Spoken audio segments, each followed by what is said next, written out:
Hello students and my dear friends, I am Dr. Shalini Shukla and today is 28th of April 2021, Wednesday. Inspiration of the day is if your actions inspire others to dream more, learn more, do more and become more, you are a leader. In today's discussion, we are going to cover these articles. So let's start with article number 1 given on page number 1. Return unused vax, government tells private hospitals. आज के newspaper में vaccine से related बहुत ज़्यादा news हैं, तो मैंने क्या किया है कि जितनी भी रिलेटेड न्यूज़ हैं जो कि वैक्सीन डिप्लोमेसी या वैक्सीन की मैन्युफैक्चरिंग से रिलेटेड हैं, उनको एक आर्टिकल में कंबाइन कर दिया है so that you all can relate it better. तो पहली न्यूज़ है, गवर्नमेंट ने जितने भी प्राइवेट हॉस्पिटल्स हैं उन सब को डायरेक्शंस दिए हैं कि जो भी उनके पास अनयूज स्टॉक है कोविड-19 वैक्सीन का, वो अनयूज स्टॉक वो अपनी अपनी रिस्पेक्टिव स्टेट गवर्नमेंट को रिटर्न कर दें by the end of this month. इसका मतलब 30 अप्रैल तक जितने भी प्राइवेट हॉस्पिटल्स हैं जिनके पास अनयूज स्टॉक पड़ा है कोविड-19 वैक्सीन का, जो कि पहले 2 फेजेस में गवर्नमेंट ने अलॉट किया था, वो सारा अनयूज स्टॉक अपनी अपनी रिस्पेक्टिव स्टेट गवर्नमेंट्स को रिटर्न कर देना होगा. और इसके लिए एक स्टेट लेवल एडवाइजरी इशू की गई है डिफरेंट स्टेट गवर्नमेंट के थ्रू, जो कि डायरेक्टली सेंटर का डिक्टेट फॉलो करते हुए है. तो यूनियन हेल्थ मिनिस्टर जो राजेश भूषण जी हैं, उन्होंने सारे स्टेट्स के जो चीफ सेक्रेटरीज हैं उनको डायरेक्शन दिए हैं कि all or any unutilised vaccine stock balance as on April 30 would have to be return to the cold chain point where they were issued. तो जो उनके इशूड पॉइंट थे वहीं पर उनको रिटर्न कर देना है. और अब तक जो सिस्टम चला आ रहा था कि जो भी प्राइवेट हॉस्पिटल्स हैं उनको कोविड वैक्सीन सेंटर्स के थ्रू 150 पर डोज के रेट पर जो वैक्सीन मिलती थी, वो 1 मई से डिसकंटिन्यू कर दी जाएगी वो प्रैक्टिस. तो जो सिस्टम था कि प्राइवेट हॉस्पिटल जाते थे नियर के कोविड वैक्सीनेशन सेंटर्स में, जिनको शॉर्ट फॉर्म में CVCs भी बोलते हैं, वहाँ से उनको 150 पर डोज पर एक वैक्सीन मिलती थी और वो उसे प्रोक्योर कर लेते थे. बट ये सिस्टम अब 1 मई से ख़त्म होने जा रहा है. तो प्रॉबेबली इस बात के चांसेस ज़्यादा हैं कि शायद जो वैक्सीन अब लगेगी 1 मई के बाद, जो कि 18 से 45 साल की पॉपुलेशन के एज ग्रुप के लोगों को लगेगी, तो उसके रेट शायद कुछ ज़्यादा हैं या ज़्यादा हो सकते हैं. That is why this particular system of supplying vaccine at ₹150 per dose will be discontinued May onwards. अब क्वेश्चन ये उठता है कि why centre government and state government are actually taking back all the unused stock of कोविड-19, क्यों वापस ले रही हैं? तो इसके बहुत सारे प्रोबेबल रीजंस हो सकते हैं. जैसा कि अगर हम बात करें वैक्सीन शॉर्टेज की, जो डोजेस हैं वो उसकी शॉर्टेज है एज पर the different expert and strategist. जो इंडिया की करंट मैन्युफैक्चरिंग कैपेसिटी है उसके अकॉर्डिंग अभी 1 मई के बाद से जो भी इम्यूनाइजेशन का प्रोग्राम चलेगा, यूनिवर्सल इम्यूनाइजेशन का, उसमें इंडिया को शॉर्टेज होगी कोविड-19 वैक्सीन की, जैप्स की. हालांकि सेंटर गवर्नमेंट ने और डिफरेंट गवर्नमेंट्स ने रिफ्यूज़ किया है कि there is no shortage of vaccine. तो ये एक न्यूज़ भी एक कॉलम में कवर करी गई है कि आज से जो नेक्स्ट फेज़ का रजिस्ट्रेशन है वो स्टार्ट हो जाएगा. But as per the current manufacturing capacity, India is lacking behind in terms of requirement or availability. And as per the center government, this is the data of doses received and doses consumed, including the wastage into different states. तो अभी तक approximately 15 crore vaccine के जो doses हैं वो states को दिए जा चुके हैं. सबसे ज़्यादा डोजेज डेफिनेटली महाराष्ट्र और राजस्थान ने प्रोक्योर करे हैं. और एज पर the government data, over 1 crore doses are still available with the states and another 80 lakhs doses in addition will be received within next 3 days. तो अप्रॉक्सीमेटली 1 करोड़ की डोजेस अभी भी हैं स्टेट गवर्नमेंट्स के पास में और 80 लाख की डोजेज उनको एक्स्ट्रा इशू करी जाएंगे। And this is the data of doses received and doses consumed by different states. अगर वेस्टेज की बात करें तो जो सबसे ज़्यादा वेस्टेज देखने को मिला है वैक्सीन का वो इन स्टेट्स में देखने को मिला है, और इसमें भी लिस्ट को टॉप किया है लक्षद्वीप ने, जहाँ पर 9.76% का जो वैक्सीन है वो वेस्ट हुआ है, followed by Tamil Nadu and Assam. हालांकि गवर्नमेंट कंटिन्यूअसली कोशिश करती है स्टेट्स को कि वैक्सीन वेस्टेज ना करें, because there may be the scarcity of vaccine doses when it require. फिर भी ट्रांसपोर्टेशन में, स्टोरेज में, एडमिनिस्ट्रेशन के टाइम में कुछ अमाउंट का, कुछ परसेंटेज का वेस्टेज हो ही जाता है। तो ये डेटा फिलहाल के लिए स्टेटस चेक के लिए सेंट्रल गवर्नमेंट ने प्रेजेंट किया, और सेंट्रल गवर्नमेंट ने जितने भी क्लेम्स हैं जो ये कह रहे हैं कि अभी इंडिया उतना मैन्युफैक्चर नहीं कर पाएगी, अवेलेबिलिटी नहीं होगी डोजेस की, तो इस तरह की सारी न्यूज़ को सेंटर ने क्वैश किया है, और सेंटर ने कहा there is no shortage of vaccine. और इससे पहले भी हमने न्यूज़ कवर करी थी, तो अप्रॉक्सीमेटली 13% का जो शॉर्टेज है वो एक्सपर्ट्स बता रहे हैं कि 13% मैन्युफैक्चरिंग कैपेसिटी और ज़्यादा होनी चाहिए as per the current manufacturing capacity in order to meet out the demand of universal immunization in India. So government is hoping to scale up the vaccination drive in companies or in coming phases through its liberalized and accelerated strategy. And this particular strategy would allow the states and industrial establishment to procure vaccine directly from manufacturers.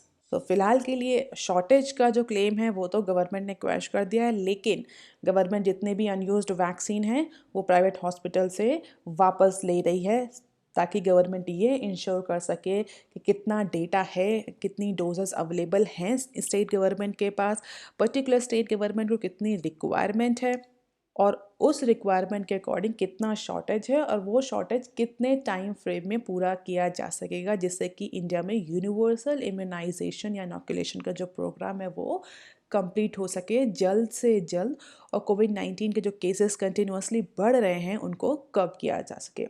तो एक ये reason हो सकता है। दूसरा reason ये हो सकता है कि मे बी जो आगे आने वाली वैक्सीन है 1 मई से जो लगेगी, उनका जो रेट है वो 150 पर डोज ना हो, कुछ ज़्यादा हो। तो ब्लैक मार्केटिंग को रोकने के लिए या प्राइस डिस्क्रिमिनेशन को, डिस्क्रिपेंसी को रोकने के लिए गवर्नमेंट जो है वो जो अनयूज्ड स्टॉक है वैक्सीन का वो वापस ले रही है प्राइवेट हॉस्पिटल से। लेकिन अब यहाँ पर कुछ हर्डल्स भी आ सकते हैं। प्रॉबेबली इस जो टेकिंग बैक जो वेव है या जो टेकिंग बैक प्रोग्राम चलाया है गवर्नमेंट ने, जिसमें अनयूज स्टॉक को बैक ले रही है गवर्नमेंट, हो सकता है उस ड्यूरेशन में भी वैक्सीन का जो वेस्टेज है वो इंक्रीज हो, क्योंकि ट्रांसपोर्टेशन में भी वैक्सीन का वेस्टेज होता है, और करंटली अगर हम देखें तो 5% का अप्रॉक्सीमेट वेस्टेज देखने को मिल रहा है इन टर्म्स ऑफ नेशनल एवरेज। तो अब जब प्राइवेट हॉस्पिटल से वैक्सीन वापस जाएगी इनटू देयर रिस्पेक्टिव सीवीसी, तो उस ड्यूरेशन में भी वेस्टेज होने के चांसेस हो सकते हैं, या वैक्सीन के डिनेचर होने के चांसेस हो सकते हैं, क्योंकि जनरली वो कोल्ड स्टोरेज में स्टोर करी जाती है। तो इन सारे हर्डल्स को भी गवर्नमेंट को ओवरकम करना होगा in order to ensure the smooth universal inoculation. Apart from this news, supreme court ने सेंटर से फिर पूछा है कि जो डिफरेंशियल प्राइसिंग है, कि जो स्टेट गवर्नमेंट को जो वैक्सीन है वो डिफरेंट रेट में मिलेगी, प्राइवेट हॉस्पिटल्स को डिफरेंट रेट में मिलेगी, मार्केट में डिफरेंट रेट में अवेलेबल होगी, सेंटर गवर्नमेंट को डिफरेंट रेट में मिलेगी। Why this differential pricing, what is the rational, what is the logic behind this rational pricing of vaccine? क्योंकि मीटिंग के बाद से कई सारे स्टेट गवर्नमेंट कंटिन्यूअसली सेंटर से ये डिमांड कर रही थी कि वैक्सीन की जो प्राइसेस हैं वो सेम होने चाहिए स्टेट और सेंटर गवर्नमेंट के लिए, there should be no discrepancy. तो इसको लेकर कुछ ग्रुप ऑफ लायर्स ने एक पटिशन डाली थी सुप्रीम कोर्ट ने, तो सुप्रीम कोर्ट ने अब उस पटिशन को सुनते हुए कोविड-19 को नेशनल क्राइसिस का स्टेटस दिया, और कहा है कि if it is a national crisis then why there is a discrepancy और differential vaccine pricing, government can not remain, और even supreme court can not remain the mute spectator, and it has also made it clear that its suo motu proceedings on devising a national policy for COVID management was not meant to planned high court hearing. तो supreme court ने बहुत फटकार लगाई है centre को, पूछा है कि why there is a differential pricing in terms of vaccine.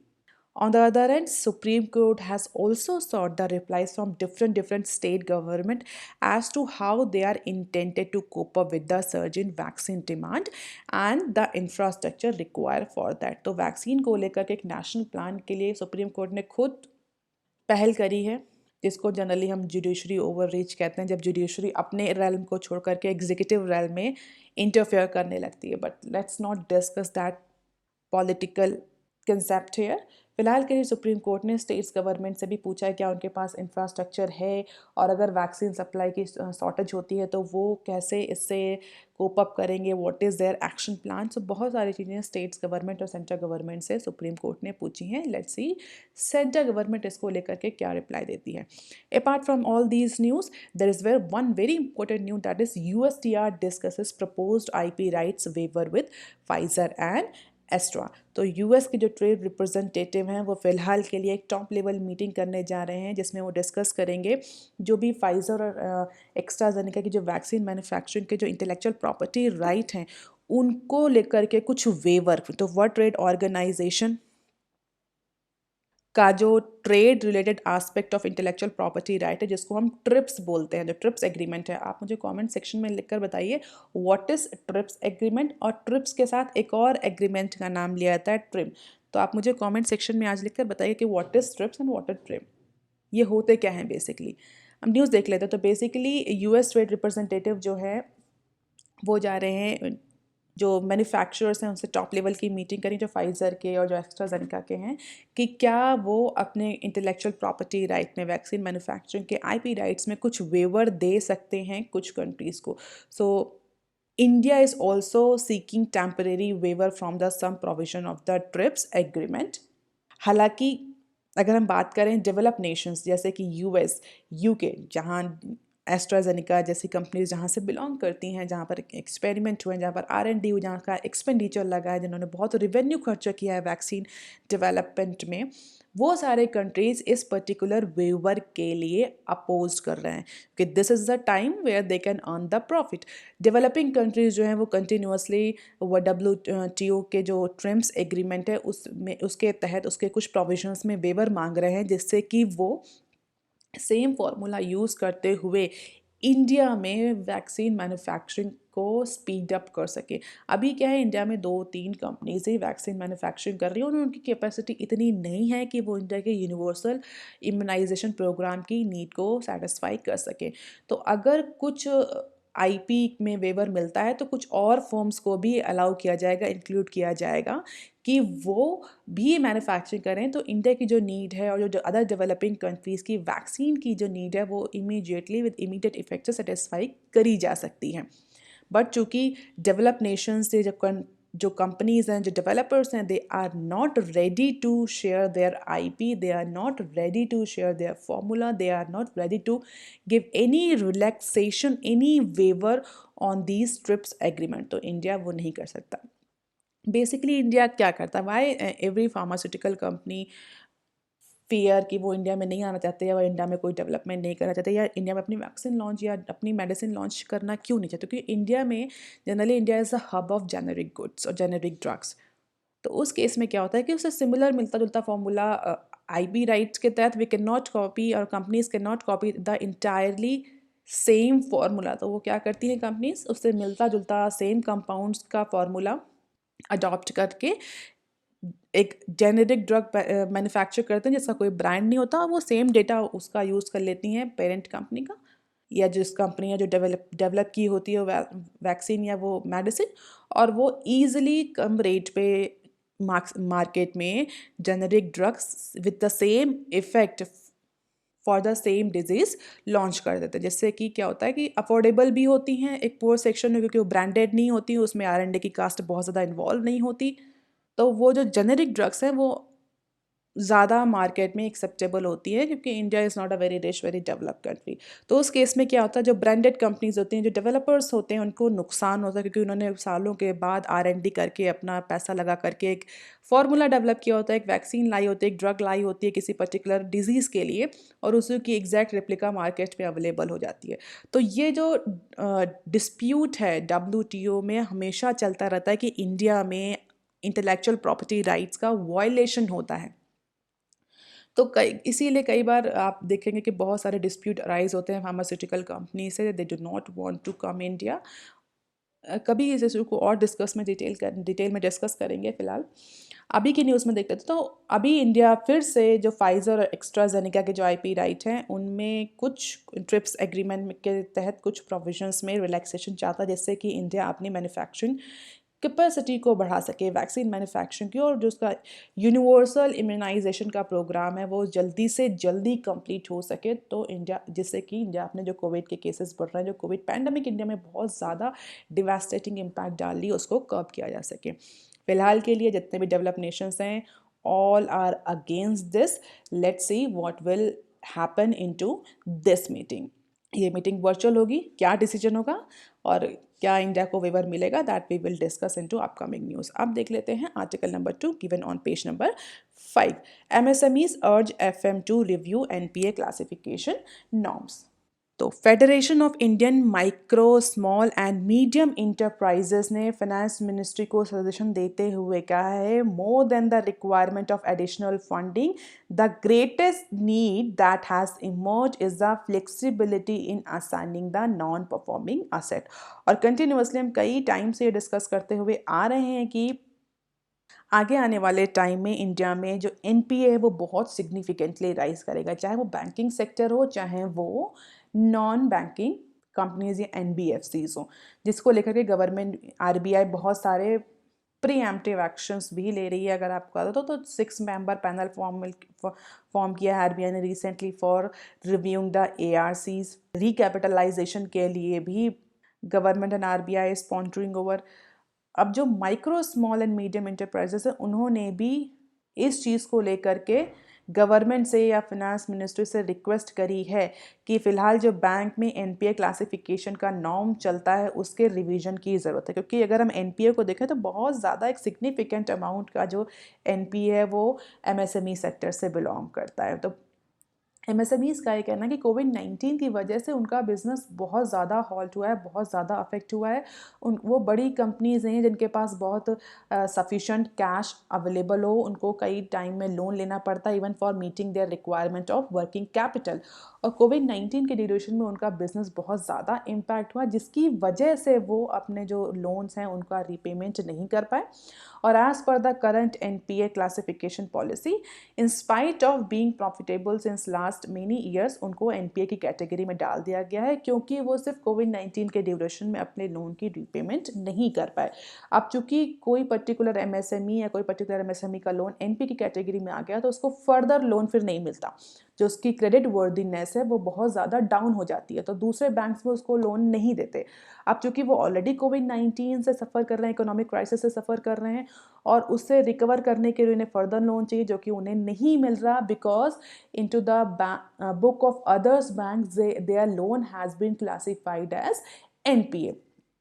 तो इसी प्रॉब्लम को लेकर के federation of Indian micro small and medium enterprises ने फाइनेंस मिनिस्ट्री से कहा है कि there is a need to review the classification norms for bad loans as well as rationalization of import duties on की raw materials. कौन सा raw material? Iron and steel. तो iron and steel पे बहुत ज़्यादा फोकस किया कि जो रॉ मटेरियल पे जो इम्पोर्ट ड्यूटी लग रही है, एक तो उनका बिजनेस नहीं चल रहा सही से, दूसरा उन्हें लोन नहीं मिल रहा, तीसरा उनको NPA की कैटेगरी में क्लासीफाई कर दिया गया। ऑन द अदर हैंड वो भी जो रॉ मटेरियल इंपोर्ट कर रहे हैं कैसे भी करके दूसरे कंट्री से, आयरन और स्टील जो बेसिक रॉ मटेरियल है एमएसएमई सेक्टर का, उस पर आपने इंपोर्ट ड्यूटी भी बढ़ा दी है। तो इसकी वजह से जो एमएसएमईज हैं वो बहुत ज़्यादा सफ़र कर रहे हैं। तो industry body has said that the framework to classify accounts under special mention account, जिसको एसएमए बोलते हैं, framework has been devised for normal times. जो अभी एनपीए का क्लासिफिकेशन चल रहा है, जो स्पेशल मेंशन अकाउंट का जो क्लासिफिकेशन चल रहा है, वो नॉर्मल सिचुएशंस के लिए ठीक था। बट अभी कोविड-19 की situation, this is a extra ordinary situation, this is a pandemic hit year, तो वही सेम क्लासिफिकेशन एनपीए का आप इस ड्यूरेशन में कैसे अप्लाई कर सकते हैं। बेसिकली होता क्या है, कोई भी लोन अगर 90 डेज तक उस पर कोई प्रिंसिपल या उसका इंस्टॉलमेंट का पेमेंट नहीं आता तो that is categorize as NPA, और अगर 30 या 60 दिन के बीच में नहीं आता तो that is special mention account. तो कई तरह के क्लासिफिकेशन होते हैं एनपीए को लेकर के, आप उसे एक बार गो थ्रू हो लीजिएगा। तो उसको लेकर के गवर्नमेंट जो एमएसएमईज हैं उन्होंने ये कहा है कि फिलहाल जो क्लासिफिकेशन है जिसमें SMA 0 if the principal and interest is overdue between 1 to 30 days, SMA 1 and SMA 2 if repayment is overdue between 31 to 60 days and 61 to 90 days, और अगर 90 days के ऊपर प्रिंसिपल और इंटरेस्ट का पेमेंट ड्यू है तो definitely it will be converted into NPA. ये current का क्लासिफिकेशन है। आप थोड़ा सा इसको और डिटेल में देख सकते हैं, बट टाइम बिंग के लिए आप ऐसे याद कर सकते हैं, SMA 0, SMA 1, SMA 2 and NPA. 4 classification. SMA 0 1 to 30 days repayment due है, SMA 1 31 to 60 day repayment due है, SMA 2 61 to 90 days repayments of what, principal and interest due है, तो वो SMA 2। और SMA 2 के बाद आता है NPA जो कि 90 डेज तक या 90 डेज से ज़्यादा किसी भी लोन का अगर प्रिंसिपल और इंटरेस्ट ओवर ड्यू है तो that will be classified as NPA। इसी के रिवीजन के लिए जो एमएसएमई के एसोसिएशन है वो कंटिन्यूसली गवर्नमेंट से डिमांड कर रहे हैं। उनका ये कहना है revision is needed because payment cycle are now longer and market have been disrupted because of lockdown. तो अब ये जो क्लासिफिकेशन आपका चल रहा था 0 से 90 डेज का, ये पॉसिबल नहीं क्योंकि रीपेमेंट, क्रेडिट वर्दीनेस सब धीरे धीरे डाउन हो रहे हैं। रीपेमेंट की जो साइकिल है वो बहुत ज़्यादा बढ़ गई है। कंपनीज़ को जो पहले एमएसएमईज को पहले जो पेमेंट होता था वो अब उन्हें ज़्यादा टाइम तक हो रहा है क्योंकि मार्केट में भी पैसा नहीं है, डिमांड नहीं है। तो जो पेमेंट उन्हें 30 दिन में 40 दिन पहले हो जाया करता था वो अब उनका बढ़ के 90 दिन या उनका 100 दिन हो गया है। तो ये क्लासिफिकेशन भी रैशनल नहीं है। Banking can not be just Excel based seat as per the MSMEs. Banking should be the system ought to provide much flexibility when it is needed as per the economic situation of the country. ये MSME sector का कहना है, and it's very logical demand and it's very logical suggestion that has been given by Federation of Indian Micro, Small and Medium Enterprises to Finance Ministry. अब देख लेते हैं article number 3 given on page number 6. Banks must hire a minimum of 2 auditors says RBI. So corporate governance को improve करने की जो continuously RBI और government की जो कोशिश है उसके तहत अब आरबीआई ने कहा है commercial banks and urban banks will have to rope in at least 2 auditor unaffiliated with each other and have to take prior approval from Reserve Bank India for appointment or reappointment of statutory auditor on annual basis. तो corporate governance को improve करते हुए RBI ने फिर से direction दी कि जितने भी कमर्शियल बैंक्स हैं, अर्बन कमर्शियल बैंक्स हैं, उनको एटलीस्ट 2 ऑडिटर अपॉइंट करने पड़ेंगे, स्टैट्यूटरी ऑडिटर्स। और डेफिनेटली कोई भी ऑडिटर अपॉइंट करने से पहले they have to take the permission of RBI, उससे अप्रूवल लेना पड़ेगा। और वो दोनों ऑडिटर आपस में अनअफिलिएटेड होने चाहिए, जिससे कि किसी भी बैंक की जो बुक है, फाइनेंशियल बुक्स हैं, उनकी जो फाइनेंशियल कंडीशन है, उनका एग्जैक्ट और एक्यूरेट और अनबायस्ड रिव्यू हो सके, जिससे कि पर्टिकुलर बैंक्स के लिए एक प्रॉपर स्ट्रैटेजी डिवाइस करी जा सके, कॉर्पोरेट गवर्नेंस इंप्रूव किया जा सके, इन्वेस्टर्स को क्लियर और ट्रांसपेरेंट और एक्यूरेट इंफॉर्मेशन दी जाए कि व्हाट इज द एग्जैक्ट और accurate financial condition of a particular bank. And for entities with asset size rupees 15,000 crore and above, as at the end of previous year, the statutory audit should be conducted under joint audit of minimum of 2 audit firms। और जिनका asset size 15,000 crore से कम है, उनके लिए एक statutory auditor appoint करना compulsory होगा। And in all cases, concurrent auditor cannot be appointed as statutory auditor. तो 15,000 करोड़ से ज़्यादा जिनका asset size है, they have to appoint 2 unaffiliated statutory auditors. 15,000 crore से कम है जिनका, उनको एक, और 15,000 करोड़ से ज़्यादा है उनको 2 statutory auditor unaffiliated auditor appoint करने होंगे. This is the minimum number.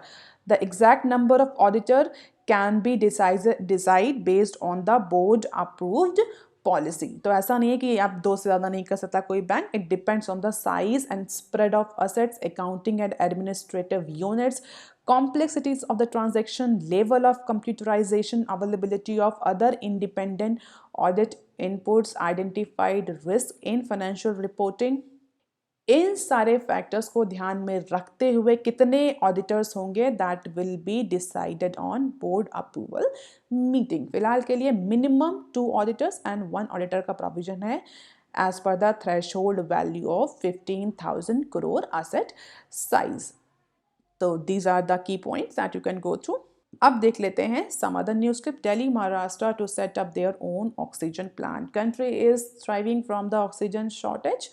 तो इसको लेकर के कई सारे स्टेट्स गवर्नमेंट ने अपनी अपनी खुद की पॉलिसी बनाई है, जिसके तहत दिल्ली महाराष्ट्र अब खुद के लिए अपने ऑक्सीजन प्लांट सप्लाई, अपनी ऑक्सीजन डिमांड को पूरा करने के लिए खुद अपने ऑक्सीजन प्लांट को सेटअप करेंगे, जिससे कि जो ऑक्सीजन का शॉर्टेज है उनके रिस्पेक्टिव स्टेट्स में उसको ओवरकम किया जा सके. दिल्ली कंटिन्यूसली इस बात तो कह रहा है कि इसको जो उसके लिए ऑक्सीजन के जो सिलेंडर्स आ रहे हैं, जो ऑक्सीजन के टैंक्स आ रहे हैं, उनको उनके ट्रांसपोर्टेशन में डिस्ट्रप्शन है, उनको रोका जा रहा है डिफरेंट स्टेट्स में, जिसकी वजह से कई ज़्यादा कैजुअलिटी भी दिल्ली में देखने को मिली हैं, जहां पर ऑक्सीजन शॉर्टेज की वजह से किसी पर्टिकुलर हॉस्पिटल में कई सारे पेशेंट्स उनकी डेथ हो गई है. तो इसको लेकर के अब Delhi Maharashtra is going to set up their own oxygen plant. अब देख लेते हैं next clip. Early birds on a roll in quarter 4. The corporate earnings season for the 4th quarter of financial year 21 has started on a positive note for Indian incorporation. तो जो quarter 4 के results आ रहे हैं वो एक positive note पर आ रहे हैं. The combined net profit of 81 companies that declare their quarterly results by Monday evening is up 36.2% year on year basis. तो क्वार्टर 4 के जो रिजल्ट हैं वो अच्छे हैं. 36.2% का प्रॉफिट में ग्रोथ देखने को मिला है. रिवेन्यू में 35.8% का देखने को मिला है. तो ऐसा लग रहा है कि शायद क्वार्टर 4 के बाद इंडियन इकोनॉमी थोड़ा रिकवरी के पाथ पर आ सकती है. लेकिन अब जो कोविड-19 की सेकेंड वेव आ गई है उसको देखते हुए फिर से अनसर्टेनिटी बढ़ गई है. कंपनीज और इन्वेस्टर्स, कंज्यूमर्स, पब्लिक क्लियर नहीं है कि अब इकोनॉमी किस डायरेक्शन में मूव लेगी. हालांकि कई सारे एक्सपर्ट का ये कहना है कि कोविड-19 की जो सेकेंड वेव है उसमें चूँकि लॉकडाउन बहुत स्ट्रिक्ट नहीं हुआ तो बहुत ज़्यादा इम्पैक्ट इकोनॉमी पर देखने को नहीं मिलेगा.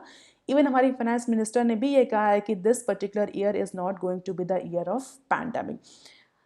ये भी कहा गया है रिसेंटली अदर न्यूज़ में कि जो सेकेंड वेव है कोविड-19 that is not going to derail the disinvestment process of central government. अगर आपको याद हो तो फाइनेंशियल ईयर 21 का जो बजट था उसमें डिसइन्वेस्टमेंट को लेकर के बहुत ज़्यादा रिवेन्यू के टारगेट सेट किए गए थे कि उस पर्टिकुलर ईयर में डिसइन्वेस्टमेंट होगा, बहुत सारी पब्लिक सेक्टर अंडरटेकिंग का, बैंक्स का. लेकिन कोविड-19 की वजह से जो डिसइन्वेस्टमेंट की प्रोसेस थी वो डीरेल हो गई थी. जो टारगेट सेट किया था गवर्नमेंट में वो टारगेट गवर्नमेंट मीट आउट नहीं कर पाई थी. बट इस बार सेकेंड वेव को देखते हुए फाइनेंस मिनिस्ट्री और गवर्नमेंट का ये कहना है कि इस बार कोविड-19 की वजह से भी जो डिसइन्वेस्टमेंट की प्रोसेस है वो डीरेल नहीं होगी. Disinvestment will go like the previous pace, जैसा कि चल रहा था, जैसा कि स्टार्ट हुआ इस फाइनेंशियल ईयर में उसी तरीके से होगा. और जैसा कि हमको सभी को पता है 4 से 5 PSU बैंक्स जो हैं वो शॉर्ट लिस्ट किए गए थे फॉर प्राइवेटाइजेशन. तो वो प्राइवेटाइजेशन कंटिन्यू रहेगा. Apart from it air India, BEML के जो स्टेक सेल होनी थी वो भी प्रोसेस कंटिन्यू रहेगी. So that's all for today student. These are the references And if you want lecture PDF, you can join my Telegram channel. You can also follow me on Twitter, ResearchGate, and on Facebook. And if you have any query and suggestion, please write on comment section below. Thank you.